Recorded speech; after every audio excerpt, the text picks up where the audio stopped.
She was 18 years old, beautiful, talented, on the edge of a Hollywood breakthrough, and she was terrified.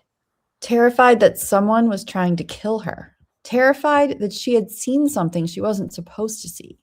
Terrified enough to stop eating, to stop drinking, to beg not to be left alone. And then, on a hot July morning in 1983, she vanished from a Florida parking lot.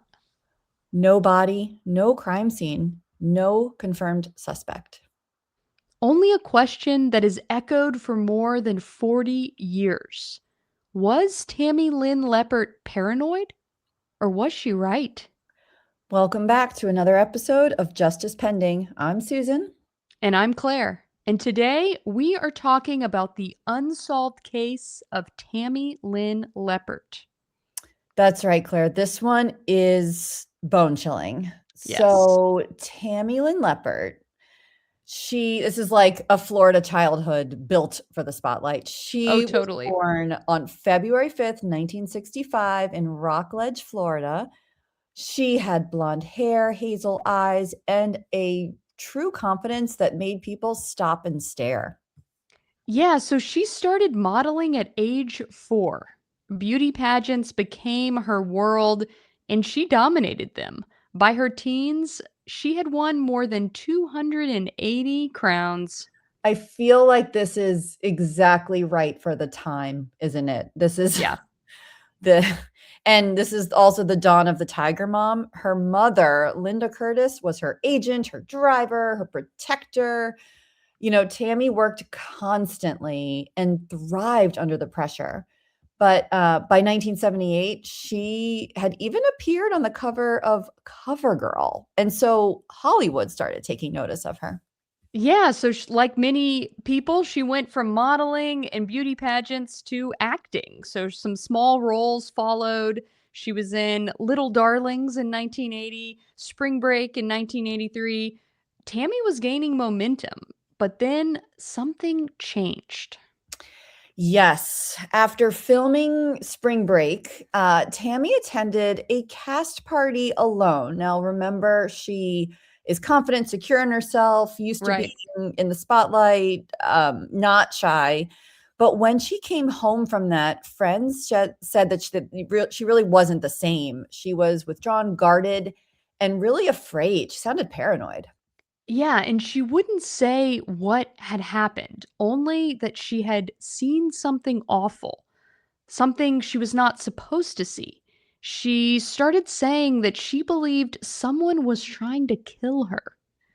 Yeah, and her mother went on record as remembering one moment quite clearly. She said, "Mom, what would you say if I told you somebody was trying to kill me?" I mean, what kind of question?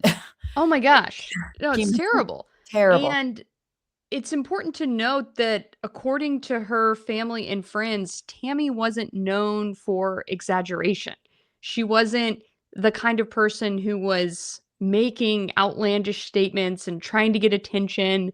She seemed genuinely afraid.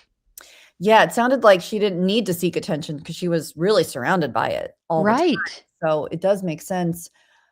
Um, this is her there was sort of a breaking point at one point. In Yeah. 1983, Tammy landed what should have been her big break. She actually had a small role in the movie Scarface. She filmed the infamous chainsaw scene and played the woman who distracts the lookout car. So if anyone remembers the movie, that's who we're talking about.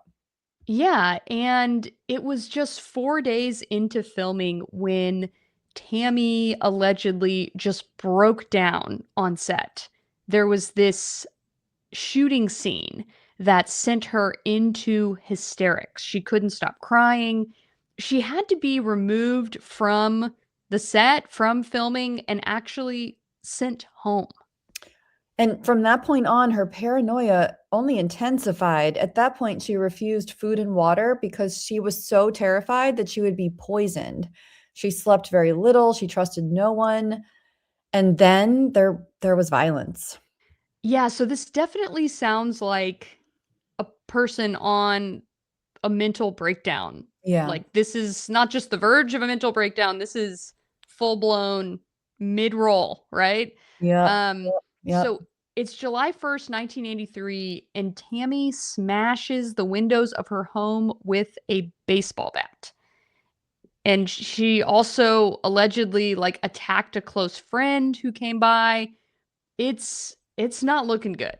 No, this seems like a mental breakdown, and so her Yeah. mother did what any mother would do. She took her daughter to doctors, and Tammy was hospitalized for 3 days. This sounds like a classic 5150 hold, Yep.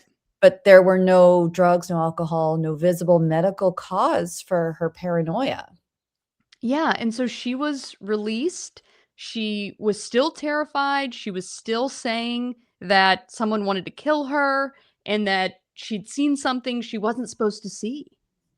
I know, and did she never defined it though for anyone, right? Right. I mean, Right.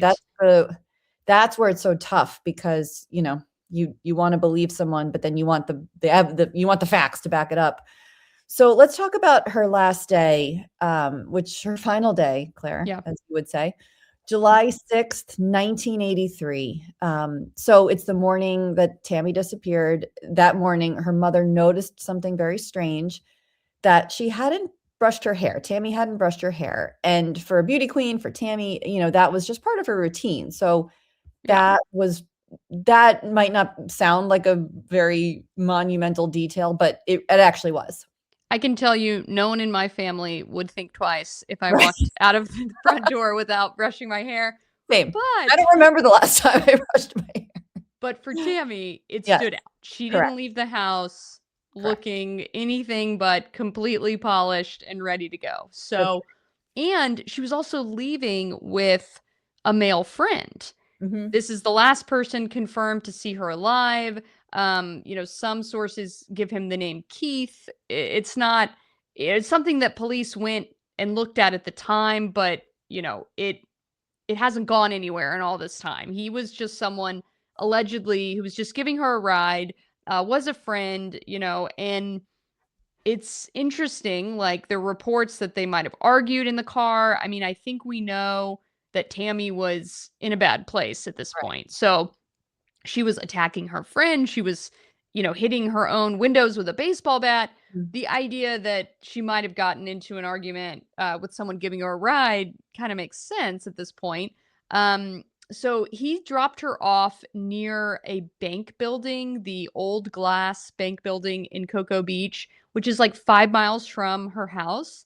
And he said that she asked to be left there, that she wanted to be let out of the car.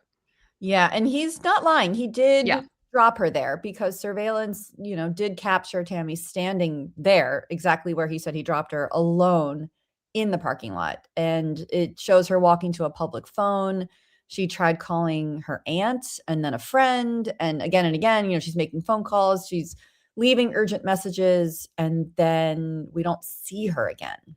Yeah, so Tammy was last seen wearing a blue denim skirt, a blue shirt with flower appliques, sandals, and she was carrying a gray purse. Some reports say that she was barefoot. But Huh. this is how she is last seen, alone in this parking lot, trying to use this phone. It doesn't work out, and she just vanishes out of sight. Right. Her purse was never found. There had been no confirmed sightings of her after this, but at the same time, her body didn't surface. Right. And then there were the phone calls. Yeah, so this is really, really bizarre. After Tammy vanished, Cocoa Beach detective Harold Lewis received two calls from a woman claiming that Tammy was still alive. So, in one call, this unnamed woman said Tammy would contact her family, quote, when the time was right. In another, she said that Tammy was doing what she'd always wanted to do, going to school to become a nurse. Of all the things. Right. Doesn't seem like Scarface is the right trajectory, but okay. I mean, stranger things have happened. Yeah, we all have like those alternate career dreams, I guess. So maybe at Sure. one point she had thought about being a nurse, and um it's but it's so strange to think that they would make this person would make these phone calls. Like, this is, the 1980s. Like, was Yeah. this Tammy calling and saying my friend Tammy? I've always wondered that myself. Like, not like they had voice recognition software, right? I mean, Right, I right. wonder. Yeah, I mean, but of course, since it's the '80s, police could not, Yeah. verify the calls. So it's, we have no idea if they were hoaxes or something else entirely. I mean, we just won't know. Yeah, we really won't. And it seems like this is also kind of a prank Yeah, era. I mean, yeah, it's yeah, so yeah. You're right. weird, You're it's so right. Beauty strange. queens and pranks. That's what the '80s certainly were. Why Yes. would we do this? Why I would know. we call the police We were and bored. Yeah.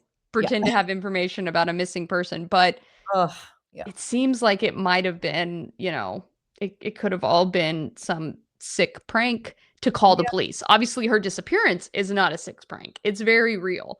right. And so Tammy's mother would later say that she believed that Tammy was afraid of the male friend who dropped her off that day, but police never named him as a suspect. Again, you can see him dropping her off on surveillance video. She's alone in the parking lot. So whether or not they had some type of disagreement or history, it's really irrelevant whenever you see that she's alone when she disappears, right? Totally. Also, I mean, of course, you look at the last, you do your concentric circles of who Yes. last, person she was with, that kind of thing. But for someone so paranoid, for a paranoid person to get in a car with somebody means to me at the time they weren't that scared of like Right.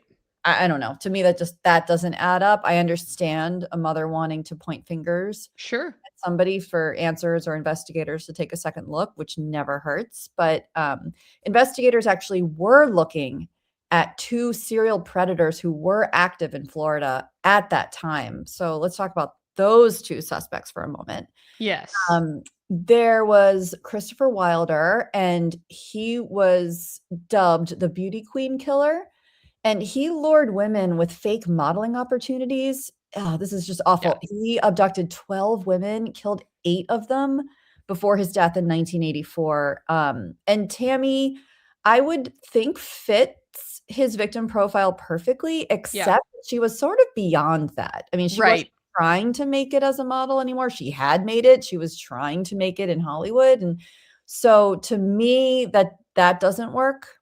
Yeah, it's definitely not as strong as a suspect of the next person we're going to talk about. Yeah. So, John Brennan Crutchley. This is the so-called vampire rapist. He was convicted of kidnapping and rape in Florida in 1985. This is a really bizarre case. It is so disturbing, but he had attacked this woman and then raped her and actually drained her blood. Wow. Like, he had like a syringe and he had tubing and he was like draining her blood. She ends up surviving, escaping, and Holy moly. I know, it's insane. So that's why he's called the vampire rapist, but he gets caught, and he's a suspect in 30 different murder cases, Susan, but Ugh. he's never convicted of any of them. He's never definitively tied to any of them. He died while serving that sentence for kidnapping and rape, but authorities believe that he was very capable of committing this crime. Yeah, I mean, you'd have to link them, right? Like, I mean, and Right. neither of these were ever officially linked. Yeah. So I mean, you don't have a body. You don't have the body of Tammy Lynn Leppert to know who killed her, like to have any evidence that could link. We actually don't even know that she's dead. I mean, one would think with all this time, if she were alive, she would have come forward by now. But it's just one of those really, gosh, you talk about cold cases, you talk about open-ended investigations. yeah, This case certainly fits that. absolutely. I mean, you have to go back to the victim or the alleged victim here, the missing person, and kind Yeah. of look at what they were saying leading up to their disappearance. And Tammy's mother, does believe, based on everything, all of her daughter's fears, paranoia, ramblings, breakdowns that her daughter had stumbled into something dangerous. And she thought it was possibly drug trafficking or money laundering in Florida, which I mean, makes all the sense in the world. It really does. It's the 80s. There's literally drug running planes back and forth at the time. I mean, there's so many documentaries about this. But Tammy had actually mentioned, quote, money laundering during a breakdown. And really, at the time, dozens of federal cases were under investigation involving, very prominent people, even police officers. So it is something that's plausible, especially if she mentioned it. I'm not, that could be very scary. I don't think money laundering in and of itself, if you witness it, is necessarily terrifying, but I think Yeah. things around it, like guns and Right. murder and, the sort of peripheral crimes that go along with drugs and all that. Yeah, no one's doing money laundering like in a silo, right? There's Right. some type of other activity going on that necessitates it. So the idea that she saw like potentially large drug trafficking or Yeah, human trafficking or right. whatever it might be, it it would actually make sense in this twisted world of her disappearance where we're looking for unusual activity because it certainly wasn't normal what happened to her no matter what like the truth is like something very Yeah. twisted was going on. It also makes sense why her breakdown would have happened during the filming of Scarface, Yes, yes, I like it could see triggered. how that could be a major trigger. Yeah. Yeah. So, I mean, Yeah. I mean, some unfortunately, friends believe Tammy left on her own. She had talked about moving out to California, but police found no evidence that she traveled there. yeah, I mean, there's so much speculation, and it doesn't even do it justice, Yeah. because we don't know. The problem here too is that her dental records were lost. Yeah. 13 so far, 13 Jane Does across multiple states have been ruled out as being her. Of course, without dental records, it is pretty tricky, especially going Yeah. back to the 80s. But really, so far, Tammy's never been found. It's so sad. It is. I mean, you think of Florida, you think of alligators, you think of marsh Oh, swamps, yeah, you think of beaches. There's so many places to dump a body, Susan. so many. Yep. It's terrifying. Also, gosh, it makes me think of, Lauren DeMolo case. Course it does, and you hope it doesn't go on. You hope that case doesn't go on like this one has, unsolved for so long. Yes. So many people want to know what happened to Tammy and was she reacting rationally to a real threat or was she having a mental health crisis? Um Either way, her worst fears were realized and that something terrible happened to her and she's unaccounted for. That's right. And today Tammy would be 59 years old. Yeah. So, I mean, it was so cut short. Whether she ran, was taken, was silenced. I mean, someone knows what happened. Hopefully, someone who's still living knows what Yeah. happened in Cocoa Beach that summer and wants to come forward. The case is, still open. That's right. If anyone out there has information about Tammy Lynn Leppert, contact the Cocoa Beach Police Department or the Florida Highway Patrol. And thanks for joining us on another episode of Justice Pending. We'll be back next week with an all new case.